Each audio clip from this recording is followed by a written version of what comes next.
Hi guys, this is Allison from Alley Cat Creations. How are you? Chicken! You don't need to see the pores on my face or the wrinkles. Hi everybody. How are you? Please like, share, subscribe to my channel if you have yet to do so. And if you get anything from my work, I'll connect that an epiphany, a mind explosion, artwork to create. Please. All the links are at the bottom of the description of this video. AlleyCatCreations211.com is where you could see artwork, pyramids, artwork, and all the other fun things that I make. Inexpensive, really good gifts. Email me if you're interested. I do everything privately. And channel memberships. I only have one tier.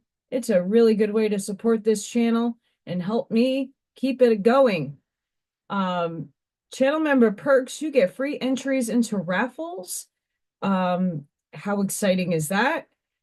I do a raffle once a month, and I've given away a pyramid, a paint and sip painting, and skulls, and you usually draw 3 winners. So it could be you. Divine timing, divine orchestration. But it's I also do channel member only videos and content, usually oracle card pulls. So make sure that if you're interested, that you get on that. That's a really good way to win some good stuff, but also get some readings in for the people that I am tuning into. My favorite, one of my favorites, top 10 so far. That might change. But the message of Aquaria. Oh no. The voice of Isis. Why did I say the message of Aquaria? Because the Curtis books are always good, and they're all very amazing. The voice of Isis is stellar. The message of Aquaria is just right above there. Crazy. See, my brain's not working. I had a really crazy day. Trying to ground. Trying to ground. Not easy.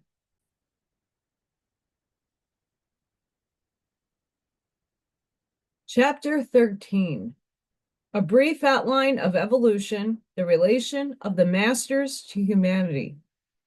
Just as the law of karma is indissolubly connected with the law of reincarnation, so is reincarnation insolubly connected with the law of evolution. For without reincarnation, evolution cannot be carried on. Hence, a brief outline of the chief factors in evolution on this planet will first be considered. But in this short chapter, we do not attempt to cover all phases of the subject. We merely view it from one angle, with a full recognition that it may be viewed from many angles. Pause.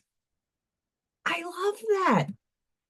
There's just they're telling you there is a 360 degree of angles that you can view and perceive this on. They're giving you one. So they're telling you right off the bat, they're giving you one. And we'll see if I agree with it. But I don't necessarily believe in reincarnation because you exist on all planes and densities. So therefore, incarnation or carnation, period. You're conscious, right? I would hope so. Yeah, I'm conscious. You're conscious. Think about it. Yeah, there you are. As correctly stated by the naturalist Agassiz, Agassiz, I don't know how to pronounce that last name. All things had their origin in spirit. Lovely. Allergies. All things had their origin in spirit. Spirit's like, evolution having originally begun from above and proceeding downwards instead of the reverse. as taught in Darwinism theory. At the first rebirth of our Earth, for the law of cyclic rebirth applies to planes and systems as well as to men. Sorry. It was brought into manifestation or created by a ray of pure white light from the absolute penetrating into the chaotic debris of previous world periods. Maybe. As a ray of light in passing through a prism is separated into 7 color rays, so this ray of spiritual light in passing through the prism of manifestation was separated into 7 great differentiations or color rays called hierarchies. These are composed of spiritual beings manifesting the creative power of their color. Pause before I even move on.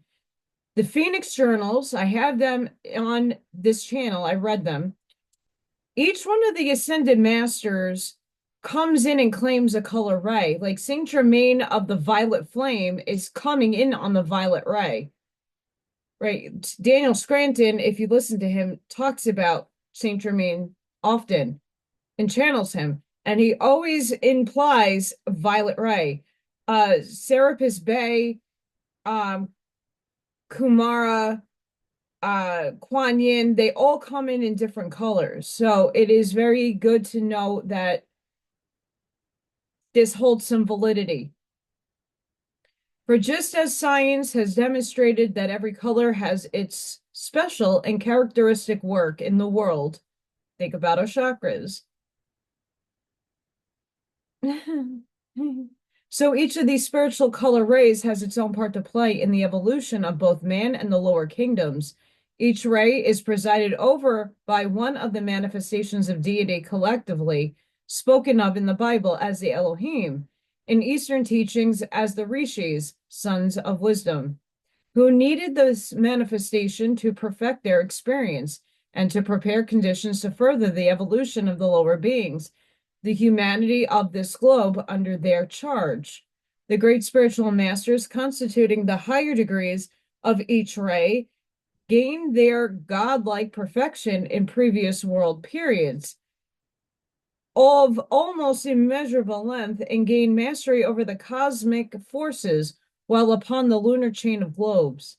Hence they are called our lunar ancestors or fathers, Pitris, but they still need the experience of guiding the evolution of this darkest, because lowest of planets, the Earth, to perfect them in wisdom. After they had enjoyed a rest or period of withdrawal from activity and manifestation for incalculable aeons, they took up the formation and evolution of this planet. By the power of consecrated divine will and wisdom, they consciously formed and brought into manifestation our Earth as an advanced field wherein to train and further the evolution of humanity. I'm going to pause once again. I'm probably going to pause a damn shitload. Sorry. Now, mind you, they're piggybacking off of Blavatsky. They're very big into theosophy. And her work speaks of this stuff a little the same, but more complex. So they're giving you, for any one of those who listens to my Blavatsky reads and is lost, as I'm not lost. It's just there's a lot of things I can't pronounce and it gets very frustrating. But the concepts that they're speaking of here are in her work. So just be mindful of that as we move forward. And again, you don't have to resonate with her work, Blavatsky's, and you might resonate with theirs, the Curtis's, but just keep that in mind that a lot of this is piggybacking off of the literary geniuses back in that time frame, and Blavatsky was one of them, as also Manly P. Hall. So just keep that in consideration. They did this by first projecting from themselves into the centers where the inert matter for the new planet was sleeping in darkness. The thought forms of that which was to be, and later projected their astral bodies. Blavatsky. This inert matter comprised all the material on all planes, which they, in the course of their evolution toward godhood, had thrown off and had not had the opportunity to spiritualize and redeem. Hence, it was laid aside until they had gained the godlike power, which would enable them consciously to redeem all their emanations and creations. This is not Blavatsky, but it's very hidden. It's there when talking about the root races, where the first race and then the specific Kumaras not incarnating because they're waiting. This is very similar to that. Sorry, my allergies are bat shit crazy.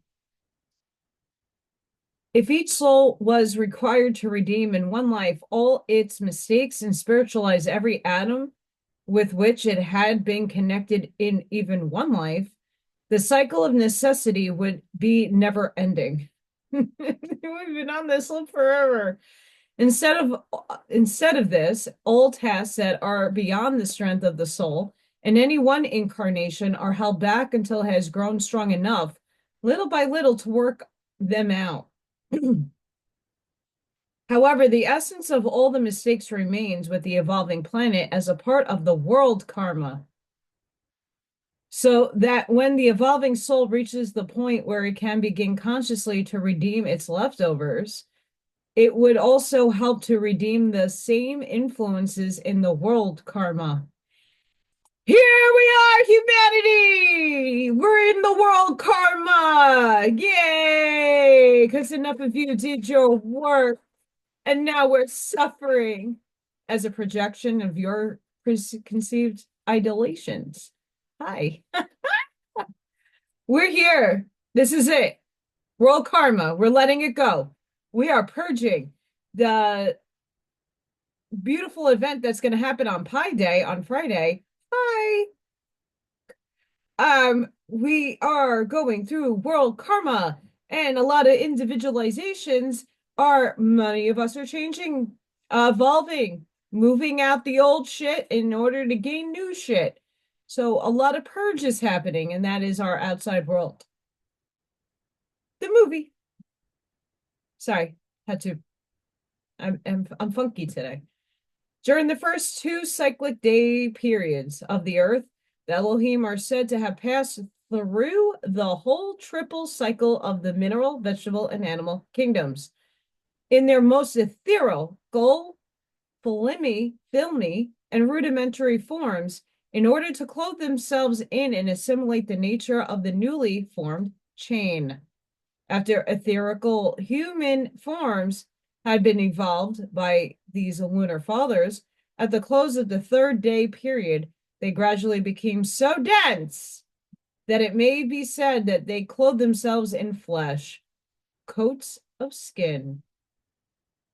As the Bible puts it, this was done consciously for the sake of evolution and experience, and not, as theology teaches, as a result of fall through disobedience. It was a fall only in the sense of descent into matter. I make this claim all the time. We fell into matter, not into good and evil, yeah, we did fall into duality, but that we chose that. These human forms, created and informed by the lunar fathers, had no self-conscious, only animal mind instinct, and could not continue their evolution until they had been endowed with human mind self-consciousness.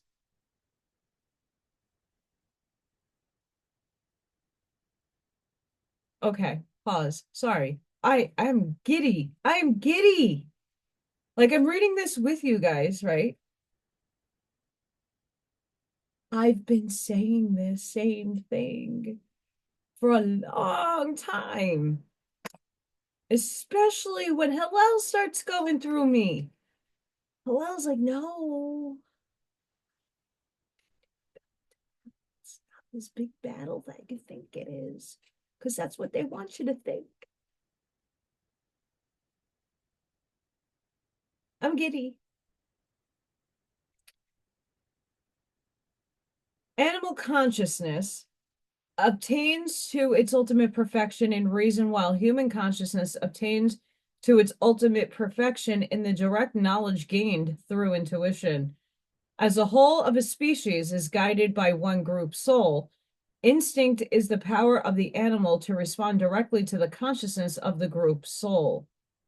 The human animal, being guided by his own Father in heaven or his own individual soul, in intuition consciously recognizes the direct guiding voice of his divine higher self. Yes. Hence, intuition stands exactly over instinct on the spiral path of evolution. Both are the voices of their respective souls. And the animal imparted collectively to the species, and man personally to the individual. The gift of mind was accomplished at the beginning of the fourth root race by the projection into man of the divine spark from a still higher class of spiritual beings, the solar fathers, the Pitris. It was at this time the history of man as corporeal being began. There are three streams of evolution going on in man at the same time, each advancing along its own path and each inextricably interwoven with the assisting the other. It is this complexity that makes so much confusion in the study of reincarnation. There is the evolution of the animal body, evolved and informed by the lunar fathers, the evolution of mind, implanted in the bodies by the sons of mind, the solar fathers, and the evolution of character, which is the result of the overshadowing spirit, a divine emanation from the absolute, working through both the solar and lunar fathers and forming the divine indweller, the God within us. The history of humanity shows that each of these lines of evolution has been made the object of worship. There are those who worship the perfection of the animal body, holding that their first duty is to bring it into perfection, maintain its health, and prolong its life upon the physical plane. Yet prolonged life in a physical body without spiritual perfection would be a curse rather than a blessing. This doctrine reached its greatest perfection among the Greeks, many of whom are now reincarnating and putting forth the old ideas. There are those who worship the mind, considering it the supreme power. The so-called age of reason in reality is the age of the worship of mind. There are those who give exclusive worship to the studies, which make for spiritual advance, even even at the expense of physical and intellectual life, hermits and yogis, for example. Perfect evolution, however, can be obtained only when the three go hand in hand, for spiritual evolution can manifest perfectly only as a result of the harmonious blending of all three, a perfect mind in a perfect body illumined by a spiritual intuition. The above accounts for the many discrepancies in life and evolution, for it is impossible for any human being to say that one is more advanced than another. One may be advanced along one line, while the other may be equally as advanced along another line. Although we speak of the lunar fathers as our physical progenitors, it must be borne in mind that they are divine, having obtained at Wombmen ere the evolution of this planet began. After the astral forms or models were produced by the lunar fathers, the evolution of the external form, a body round the astral, is produced by the terrestrial forces, just as in the case of the lower kingdoms. But the evolution of the internal or real man is purely spiritual. It is now no more a passage of the impersonal monad through many and various forms of matter, but a journey of the pilgrim soul through various states, not only of matter, but of self-consciousness and self-perception. Thus it was that, aided by the emanations from the progenitors, the celestial solar fathers, who stand to the lunar fathers, as our higher self stands to us, the lunar fathers became the progenitors of humanity. These great classes of spiritual fathers who are still living and guiding human evolution from the higher realms are the divine men, known to us as the masters of wisdom. They are many accounts of the presence of these divine men, the gods on earth, founding nations, establishing laws, teaching and guiding humanity face to face. To be found in the sacred writings of all ancient peoples, many of whom claim to have sprung from the gods. The 7 great groups of these spiritual beings are classified in a manner similar to the groups of colors in our solar spectrum, each group being called a ray, bearing the name of one of the 7. Oh, guys, there's a diagram. Hang on. Holy, what? I have to decrease. Hang on, let me fix this so I can share it with you. Hey, sorry guys, that took me a second. I'm gonna share my screen. The color rays: violet, indigo, blue, green, yellow, orange, red. Indigo, violet, indigo, blue, green, and it goes all the way down. What do you all notice about all of this? Chakra colors. Yes. Red is our root. Solar plexus. No, that's the other one. I always get these two. Anywho, green is the ray we're in now, going towards. We're in between lime green at the moment. And then you go to your throat and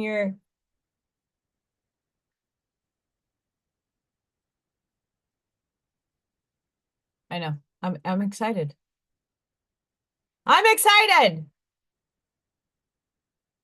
Now I have to mess around with this again. Sorry. I am blind. So the red ray, yellow ray, violet ray, etc., just as the colors of the spectrum are emanations from the one white light, so are these spiritual creators emanations from the divine one, the absolute. These rays constitute 7 great hierarchies, which are presided over by 7 still greater celestial beings, each of whom is called the progenitor or father of his ray. It must be borne in mind, however, that each ray contains representatives of all the rays. In looking at the sun, we see a halo composed of the 7 colors and the concentric rings. These rings represent the hierarchies and in reality converse the forces of the colors composing them. The same law is illustrated in the rainbow, although only one segment of the circle is visible. Each great ray or hierarchy of masters manifests in turn, and like the notes in the musical scale, in rhythmic cadence, its progenitor or father presiding during its manifestation as captain of the host. All the masters belong to a ray are most active during the manifestation of their ray, while those belonging to all the other rays, even the progenitors, are for the period subservient to the ray that is manifesting in activity. This does not mean that the other rays are dormant, but like a grand symphony, when one note or ray is dominant, all the others are complementary. Thus, absolute harmony results. Well, we say a certain ray or a color is presiding. In reality, it is man's consciousness that is passing through that band of color or ray of force and consciousness, learning its lessons and gaining its forces. For example, a celestial being is the progenitor or father of the red ray, a hierarchy of masters. Under him are the masters of his sub-rays. This is where Ra comes into play with the sub-subs and the subs of octaves and lesser sub-rays, and so on down to the souls who are achieving mastery and entering the ranks from the races now on earth. It is the aggregate of all these masters that is known to us as the Great White Lodge. It is called the Great Lodge because, like the white light, it is the harmonious blending of all the 7 rays. The Great White Lodge is divided just as is humanity into 7 great classes or degrees, each of which is subdivided into 7 orders. The 7th or lowest order of the lodge overlaps or blends into humanity, just as humanity overlaps or blends into the animal kingdom. Not that the masters of the lowest order are not human, but more than human. The masters of this lowest order are still upon the physical plane, using physical bodies and working with and teaching humanity. There are also certain orders of masters who are guiding evolution below the human kingdom as soul, or group souls. Yes. Each of the masters composing the higher degrees is the progenitor or father of many human beings. For while gaining the perfected wisdom of former planets during their long periods of evolution, they were consciously creating, both by the power of divine will and by emanation. Every emanation of their life substance and every cell composing their various bodies has now evolved into the human kingdom, and the master of wisdom who originally sent out the emanation or cell is called its spiritual father, no matter what its present stage of evolution. Hence, all mankind are the children of one of these great spiritual creators. In the same manner, we are the progenitors and sometime must become the guides and saviors of every cell that has composed our various bodies in all our incarnations, as well as the creatures created by our thoughts and desires when eons hence they have evolved to a point analogous to present humanity, for they are the children of our creation. Demons. They are not, however, redeemed as individual atoms, but as more or less composite units. Each separated cell does not evolve into a separate human being, but according to its nature and stage of evolution, when cast off, will it become a part of an organ in a human body. Man's body, therefore, is an aggregation of many sentient lesser centers of consciousness. Hence the necessity for man's ruling his subconscious mind, as it is the synthetic product of the consciousness of the lesser centers. In the early days of the fourth root race, when humanity were but children, having newly received the gift of self-consciousness, mind, they were guided and taught face to face by the fathers, the Elohim, just as a father and a mother, for these great beings were both father and mother, androgyny, might guide and teach a child. But when the child has grown to manhood, it must leave its parents' guiding care and go out alone to meet the trials and temptations of the world and prove how much of the parents' teachings it had built into character. We're failing humanity. This is what humanity has been doing ever since that time. For by the end of the fourth root race, humanity had grown up and become disobedient. With the destruction of Atlantis began the individual working out of that disobedience and an endeavor to put into practice the lessons learned. The red ray is now manifesting through humanity and has been for an immense period of time. Fourth round, the whole Bible being but a history of this ray. Consequently, the great being, who is a progenitor of that ray, is what might be called the commander-in-chief of the forces of evolution operative throughout this cycle. Humanity has to evolve all the way through this red ray, from its lowest sub-ray to its highest.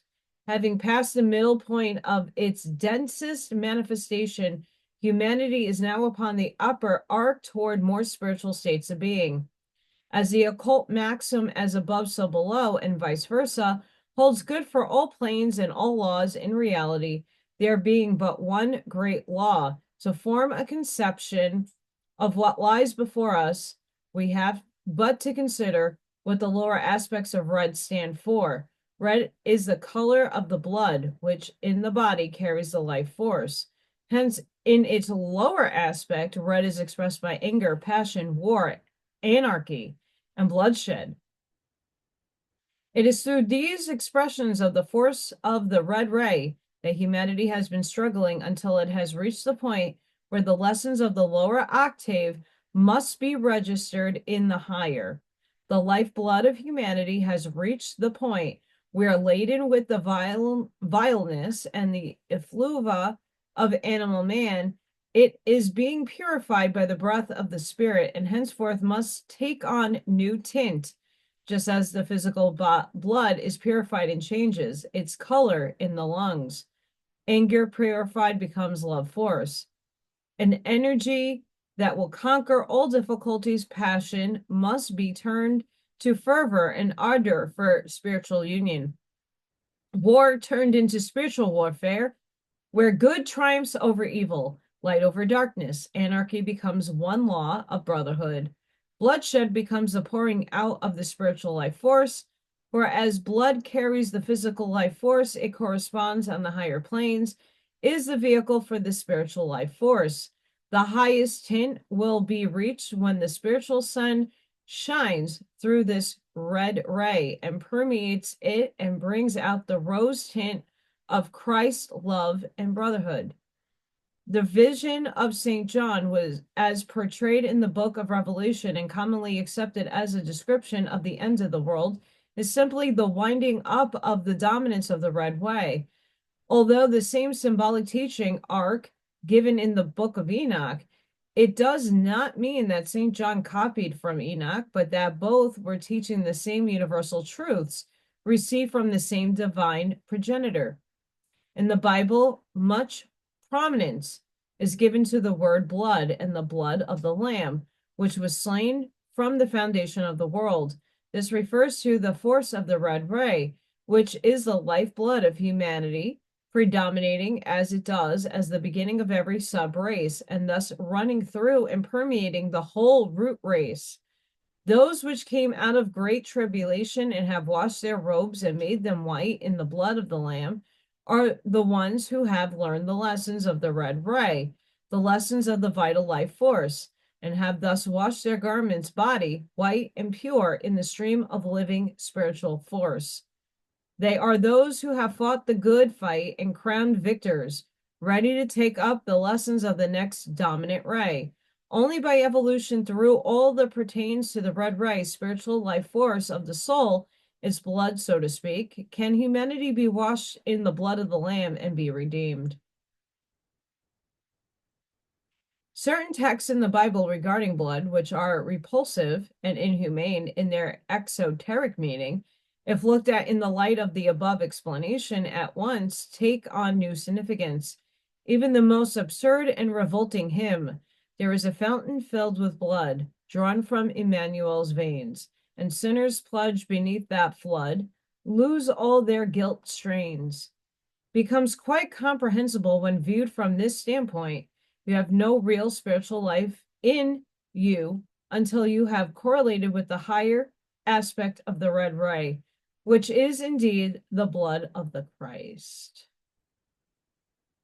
And that ends that chapter. Holy fuckballs.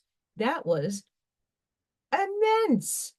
Although I don't not necessarily agree with the Bible perceptions, I will say a lot of this is Law of One, Ra, and Blavatsky tied into. So there is something going on right there. Like I said, I would go back to read the Rainbow Journals, the Phoenix Journals. A lot of the Ascended Masters that are channeled through that are talking of the rays that they're from. Other channels, like I was mentioning earlier from Daniel Scranton, will say violet ray. And that doesn't necessarily mean they can't be channeled during the green ray, which that's where we're obtaining to. So we already graduated out of the red ray. We went to the orange ray. We are now currently in the solar plexus that sits above your belly button. And most of us are already in green ray. We're not in the actual octave of green, but we're in different hues of the color of green. Um, and that's the heart. When you can understand the at-one-ment, this is a hard test. You get people out of the programming.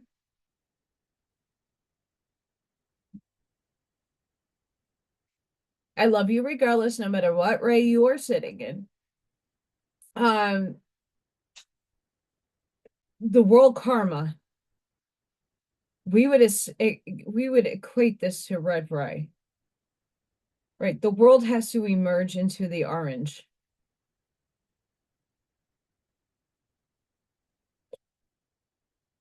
And we're trying to ascend out into the upper chakras, not the lower animal kingdom chakras. I think humanity has done a really good job thus far. We are quantum leaping. We are time dilating. We are emerging into higher, as a collective of people. Individually, you could do this to the highest extent, but that high keeps changing. Because as the humanity shifts, you're shifting higher and higher and higher, but you can only go as high as to the ray that you're sitting in. And the world is not ready just quite yet for the full octave of green. Why? Because a lot of people haven't come into the at-one-ment with all things. A lot of people cannot forgive the unspeakableness that has occurred in the world. They're still hanging on to the carrot dangling on the stick, and that is, not something to be upset about. It's something to work towards. Get off the stick and stop following the rabbit down the hole. And that's not to say don't do your research and don't know what's going on. That's just to say stop holding on to some illusory thing that is not worth your time and energy anymore. And that's in any facet of anything that you are stuck on. We all want people to be brought to justice. We want the world to be changing, and it is incoming, but you got to change with it, or you're going to get left behind, and that left behind is your choice. But for those of you in the conscious working realm of expansion and wanting to ascend and wanting these masterful, beautiful things that are going to come to humanity, you want to be alive and you want to birth this with all of us. How are you going to do that with hate in your heart or greed or that you can't look past certain things?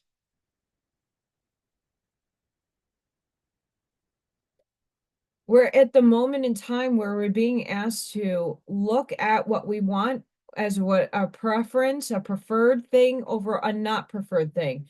And the reality has to play out, giving us a choice. Our soul already kind of chose for us, our oversoul, the one with the controller, you're the drone. They kind of are navigating you, but if we want to say that we have free will, you have the free will to choose. What paradigm does your soul want to experience? There is no right or wrong in that expression. What most people are not in their remembrance is that the very beings that you think created us and they're evil and this is evil and that's all evil. It's an illusion.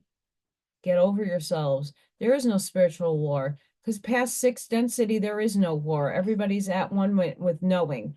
It's all an experience. And some experience want the negative experience. They need soul growth in that area.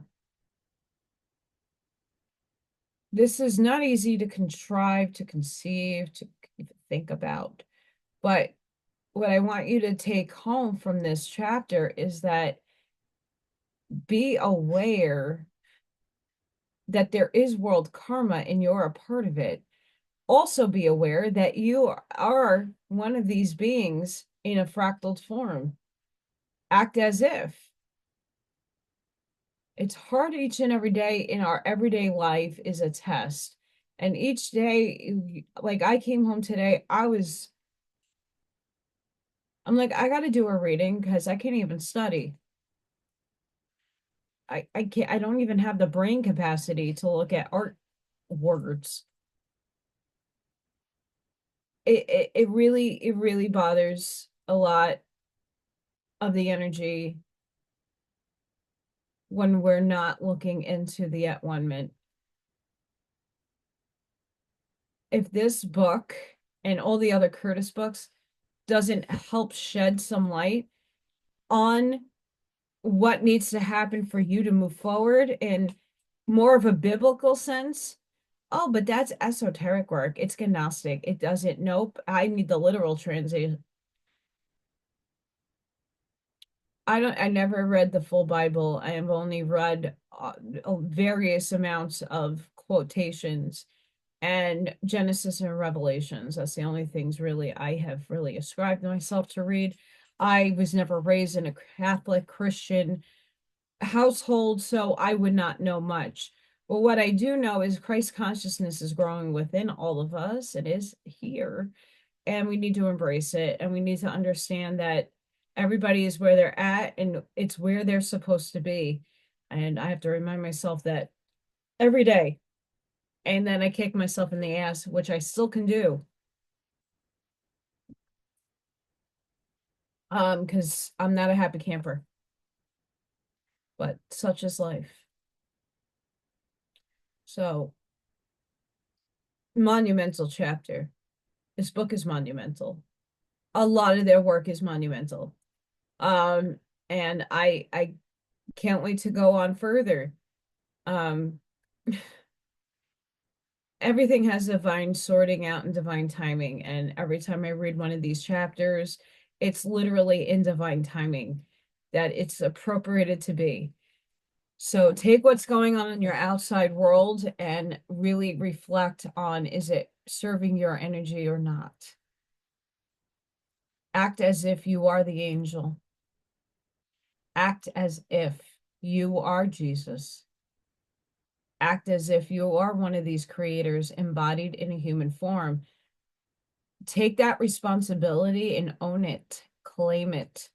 It is a heavy burden for being in a human form. It is. It's a burden, but it's a beautiful one. It has many rewards if you acknowledge these things and not take it to an ego spot.